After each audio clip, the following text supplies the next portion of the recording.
کشمیر سے bureau chief زوئی ممتاز کے مطابق inspector general Azad Kashmir police captain retired Liaquat Ali ملک کا انتخابات 2026 کے پہلے مرحلے کے دوران میرپور ڈویژن کے مختلف پولنگ اسٹیشنز کا دورے کے دوران D I G Mirpur division Kamran Ali بھی I G Azad Kashmir captain retired Liaquat Ali Malik کے ہمراہ موجود تھے۔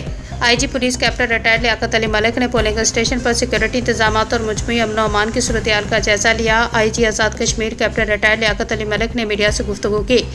میرپور ڈویژن میں مجموعی طور پر امن و امان کی صورتحال تسلی بخش ہے۔ آئی G police Azad Kashmir polling کا عمل بلا تعطل اور پرامن ماحول میں جاری ہے۔ آئی جی پولیس اہلکار انتخابات کے پرامن انعقاد کے لیے اپنے فرائض بھرپور ذمہ داری کے ساتھ سر انجام دے رہے ہیں۔ میرپور ڈویژن میں مجموعی طور پر امن و امان کی صورتحال تسلی بخش ہے۔ انتخابات 2026 کے پرامن انعقاد کے لیے میرپور ڈویژن میں 22,000 سیکورٹی اہلکار تعینات کیے گئے ہیں۔ پولنگ اسٹیشن پر پولیس کی موثر نفری تعینات ہے۔ جہاں بھی کسی مسئلے کی اطلاع ملتی ہے فوری رسپانس کیا جاتا ہے۔ عوام بلا خوف و خطر اپنا جمہوری حق رائے دہی استعمال کرے۔ آئی جی پولیس آزاد کشمیر عوام انتخابات میں بھرپور شرکت کرتے ہوئے اپنا ووٹ ضرور کاسٹ کرے۔ آئی G police captain retired Liaquat Ali ملک۔ امن و امان کو برقرار رکھنے کے لیے تمام وسائل بروئے کار لائے گئے۔ آئی جی پولیس آزاد کشمیر۔